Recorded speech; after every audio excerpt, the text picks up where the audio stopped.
ما كان محمد أبا أحد من رجالكم ولكن رسول الله وخاتم النبيين.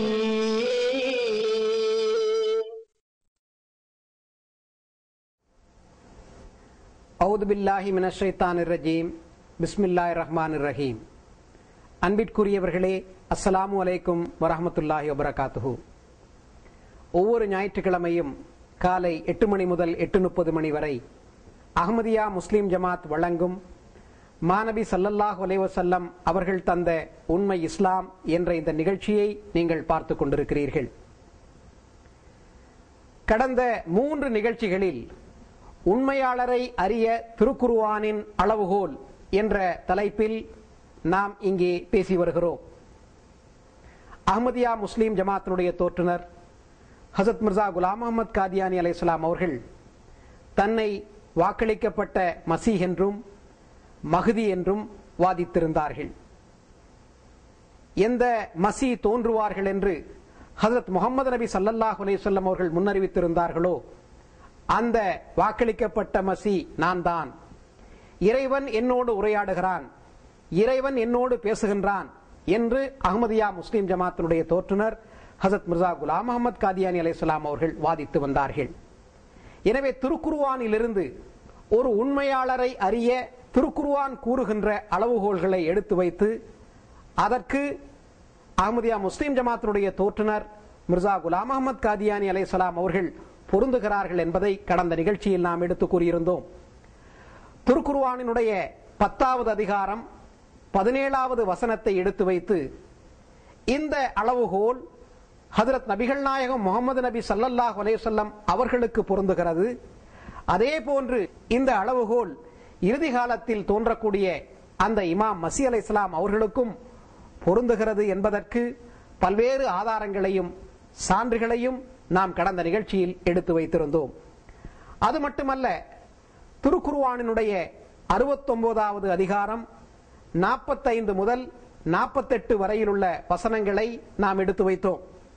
அல்லாஹ் சொல்லாத ஒன்றை அல்லாஹ் சொன்னதாக ஒருவர் இட்டுக்கட்டி கூறியிருந்தால் அவரை நான் வலக்கரத்தால் பிடித்து அவருடைய நாடி நரம்பை அழித்து விடுவேன், உலகில் உள்ள எவராலும் அவருக்கு உதவி செய்ய முடியாது என்று அல்லாஹ் அந்த திருக்குர்ஆன் வசனத்தில் கூறியிருக்கின்றான். ஹஜ்ரத் ரசூல் ஸல்லல்லாஹு அலைஹி வஸல்லம் அவர்களுக்கு இந்த அளவுகோல் பொருந்துகிறது. இறைவன் என்னோடு பேசுகிறான் என்று ஹஜ்ரத் ரசூல் ஸல்லல்லாஹு அலைஹி வஸல்லம் அவர்கள் கூறி 23 ஆண்டு காலம் வாழ்ந்தார்கள். அதே போன்று அந்த மாநபி ஸல்லல்லாஹு அலைஹி வஸல்லம் அவர்கள் முன்னறிவித்த அந்த இமாம் மஸீஹ் அலைஹிஸ்ஸலாம் அவர்களும் இறைவன் என்னோடு உரையாடுகிறான், பேசுகின்றான் என்று கூறி 26 ஆண்டுகளுக்கு மேலாக அவர்கள் வாழ்ந்தார்கள். எனவே இந்த அளவுகோலின்படி அவர்கள் உண்மையாளர் என்பதை விரிவான முறையில் நாம் எடுத்து கூறியிருந்தோம். அன்பிற்குரியவர்களே, முஸ்லிம் சமுதாயம் இறுதி காலத்தில் ஒருவர் தோன்ற வேண்டும், வர வேண்டும் என்று எதிர்பார்த்து கொண்டிருக்கிறது. ஹஜ்ரத் ரசூல் ஸல்லல்லாஹு அலைஹி வஸல்லம் அவர்களும் இப்னு மரியம் தோன்றுவார், உங்களிலிருந்து தோன்றி உங்களுக்கு இமாமாக இருப்பார் என்றெல்லாம் கூறியிருக்கிறார்கள். அது மட்டுமல்ல, வரக்கூடிய அந்த மசீஹுக்கு என்னுடைய சலாத்தை தெரிவியுங்கள், பனிமலைகளை முழங்கால்களில் கடக்க நேர்ந்தாலும் அவரிடம் செல்லுங்கள், பையத் செய்யுங்கள் என்றெல்லாம் ஹஜ்ரத் முஹம்மது நபி ஸல்லல்லாஹு அலைஹி வஸல்லம் அவர்கள் ஆணை பிறப்பித்திருக்கிறார்கள். ஆனால் இன்றைய முஸ்லிம் ஆலிம்கள், முல்லாக்கள் ஹஜ்ரத் ஈசா அலைஹிஸ்ஸலாம் அவர்கள், இஸ்ரவேல் சமுதாயத்திற்காக தோன்றிய ஈசா அலைஹிஸ்ஸலாம் அவர்கள் விண்ணில் 2000 ஆண்டு காலமாக உடலுடன் வாழ்ந்து கொண்டிருக்கிறார், அவர்தான் இறுதி காலத்தில் வர வேண்டும் என்று இன்று கூறிக்கொண்டிருக்கிறார்கள். ஆனால் அஹ்மதியா முஸ்லிம் ஜமாத் அந்த ஈசா அலைஹிஸ்ஸலாம் அவர்கள் மரணமடைந்து விட்டார்கள்.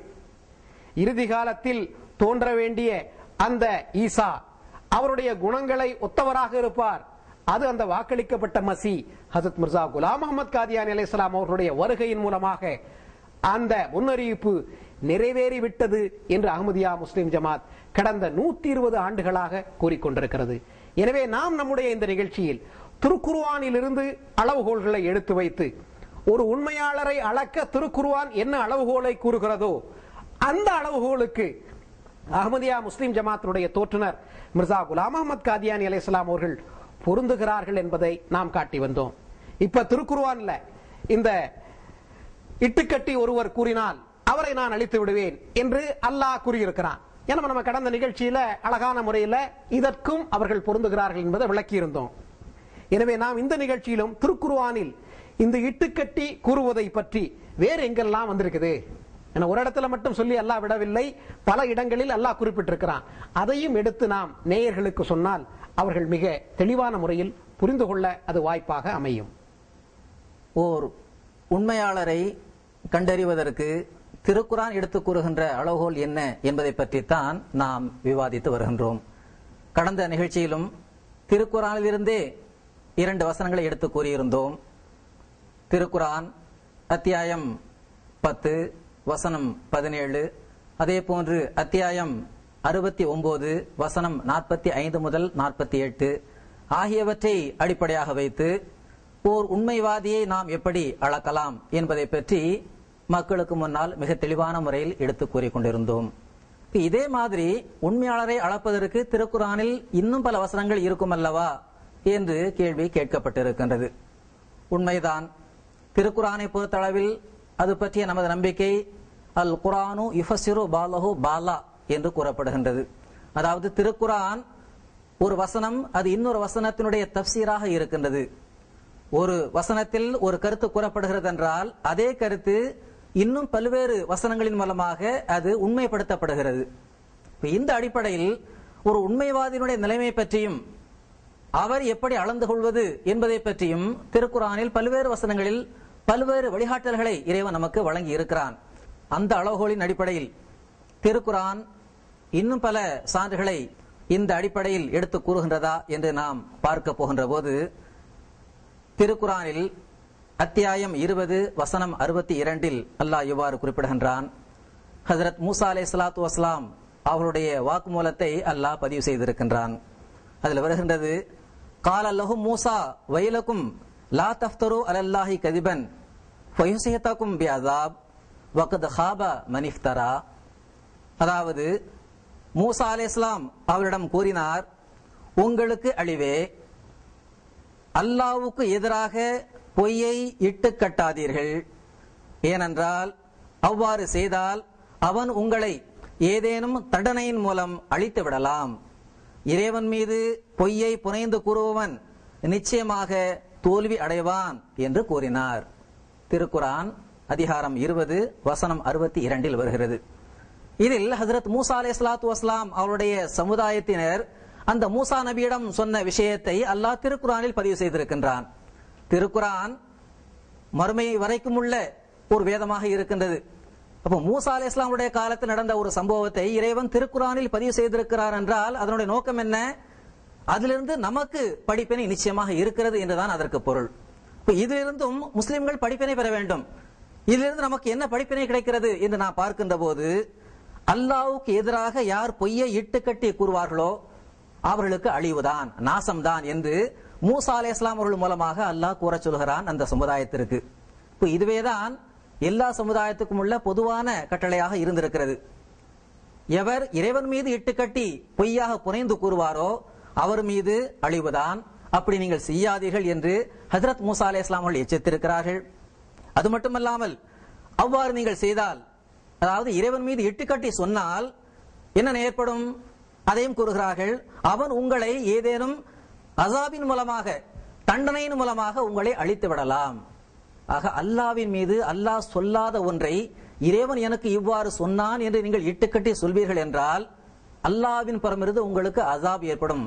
அஸாபின் மூலமாகத்தான் உங்களுக்கு அழிவு நாசம் ஏற்படும் என்று ஹஜ்ரத் மூசா அலைஹிஸ்ஸலாம் அவர்கள் தன்னுடைய சமுதாயத்திற்கு எச்சரித்த செய்தியை திருக்குர்ஆனில் மறுமை வரைக்குமாக நமக்கு வழிகாட்டுதலாக இருக்கக்கூடிய அந்த திருக்குர்ஆனில் இறைவன் பதிவு செய்திருக்கின்றான்.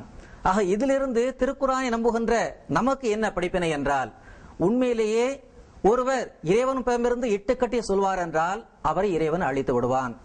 அவ்வாறு இந்த முகமது நபி ஸல்லல்லாஹு அலைஹி வஸல்லம் அவர்கள் செய்தாலும் கூட அவரையும் நான் அழித்து விடுவேன் என்று அல்லாஹ் திருக்குர்ஆனில் வாக்குறுதி பதிவு செய்திருக்கிறான். அப்ப அவர்கள் அழிக்கப்படாமல் இருந்ததிலிருந்து நிச்சயமாக அவர்கள் இறைவனிடமிருந்து வந்தார்கள், இறைவன் சொன்னதை மட்டும்தான் அவர்கள் போதித்தார்களே தவிர தன் சார்பாக இட்டுக்கட்டி எதனையும் சொல்லவில்லை என்பதற்கு ஒரு மிகச்சிறந்த ஒரு சான்றாகவும் இறைவன் அதனை எடுத்து வைத்திருக்கின்றான். அடுத்து அல்லாஹ் கூறுகின்றான், அல்லாஹ்வின் மீது எவர் பொய்யை புனைந்து கூறுவாரோ அப்படிப்பட்டவர்கள் நிச்சயமாக தோல்வி அடைவார்கள். இவ்வாறு தோல்வி அடைதலும் அவர்களுக்கு ஒரு மிகப்பெரிய அடையாளமாக அல்லாஹ் குறிப்பிட்டிருக்கிறான். இப்ப ஹஜ்ரத் மிர்சா குலாம் அஹமத் அலைஹிஸ்ஸலாத்து வஸ்ஸலாம் அவருடைய வாதத்தை இந்த 20:62 அத்தியாயம் 20 வசனம் 62 இந்த அடிப்படையில் நாம் ஆய்வு செய்கின்ற போது, ஹஜ்ரத் மிர்சா குலாம் அஹமத் அலைஹிஸ்ஸலாத்து வஸ்ஸலாம் அவர்கள் இறைவன் புறமிருந்து வராமதிருந்து அவர்கள் தன் சார்பாக சுயமாக இட்டுக்கட்டி சொல்லியிருந்தால் நிச்சயமாக இறைவன் தண்டனையின் மூலமாக அவர்களை அழித்திருப்பான். அல்லாஹ் அவர்களுக்கு அசாபை வழங்கியிருப்பான், தண்டனை கொடுத்திருப்பான். ஆனால் அவர்களை இறைவன் அவ்வாறு அசாபை வழங்கவில்லை, தண்டனை வழங்கவில்லை. மாறாக அவர்கள் இறைவன் பெயர்ந்து வந்ததாக வாதித்தார்கள். இக்காலத்தின் இமாம் மஹதி என்று வாதித்தார்கள். இந்த காலத்தில் இறைவன் என்னை மஸீஹ் ஈஸா இப்னு மரியமாக அனுப்பி இருக்கிறான் என்று கூறினார்கள்.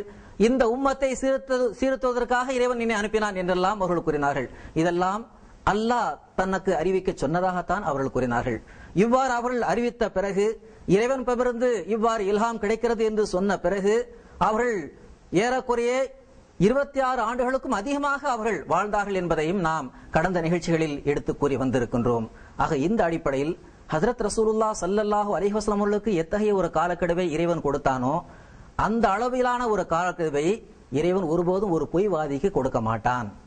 எனவே ஹஜ்ரத் மிர்சா குலாம் அஹமத் அலைஹிஸ்ஸலாத்து வஸ்ஸலாம் அவர்கள் நௌசுபில்லாஹ் மின் ஸாலிக் பொய்வாதியாக இருந்திருப்பார் என்றால், இறைவன் அவரை நியமிக்காதிருந்து அவர் இறைவன் என்னை நியமித்தான் என்று இவ்வாறு சொல்லி இருப்பார் என்றால், இந்த திருக்குரான் அத்தியாயம் 20 வசனம் 62 அடிப்படையில் அவர்களுக்கு அழிவு ஏற்பட்டிருக்க வேண்டும். எனவே அப்படி நீங்கள் கூறாதீர்கள், அப்படி சொல்லுபவர்களுக்கு அழிவுதான் என்று ஹஜ்ரத் மூசா அலைஹிஸ்ஸலாம் அவர்கள் வாயிலாகவே இறைவன் கூற வைத்திருக்கிறான் அன்றே. ஆக இதிலிருந்தே நிச்சயமாக இறைவன் பெயர்ந்து வருகின்றவர் அவர் வெற்றி காணக்கூடியவராக இருக்கின்றார். அவருக்கு நிச்சயமாக அழிவு வராது, நாசம் ஏற்படாது என்பதையும் அல்லாஹ் திருக்குரானில் பதிவு செய்திருக்கின்றான். இந்த அடிப்படையில் ஹஜ்ரத் மிர்சா குலாம் அஹமத் அலைஹிஸ்ஸலாத்து வஸ்ஸலாம் அவர்கள் இறைவன் பெயர்ந்து வந்ததாக வாதித்தார்கள். ஒரு ஜமாத்தையும் உருவாக்கினார்கள். இன்று வரை அந்த ஜமாத்து 100 ஆண்டுகளுக்கும் அதிகமாக தொடர்ந்து முழு உலகத்திலும் பரவி வருகின்றது. ஆக இதிலிருந்தும் அவர்களுடைய அந்த வாதம் நிச்சயமாக ஹஜ்ரத் மூசா அலைஹிஸ்ஸலாம் அவர்கள் எடுத்து வைத்த இந்த ஆதாரத்தின் அடிப்படையில் பார்க்கின்ற போதும் இறைவன் பெயர்ந்து வந்த வாதம் என்பது உண்மையான வாதம்தான். எனவேதான் இறைவன் அவர்களுக்கு எந்த விதமான தோல்வியையும் வழங்கவில்லை, அவர்களுக்கு நல்ல முறையில் வெற்றியை வழங்கி இருக்கின்றான்.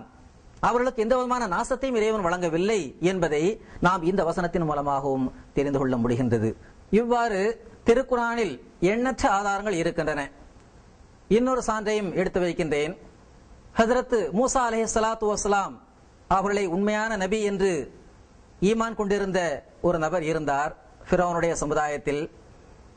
அவர் கூறிய ஒரு கூற்றை இறைவன் திருக்குரானில் நம்பிக்கை கொண்டவர்களுக்கு ஒரு படிப்பினையாக, ஒரு பாடமாக எடுத்து பதிவு செய்து வைத்திருக்கின்றான். அது என்னவென்றால், அவர் ஹஜ்ரத் மூசா நபி அலைஹிஸ்ஸலாத்து வஸ்ஸலாம் அவர்கள் மீது ஈமான் கொண்டிருந்தார்.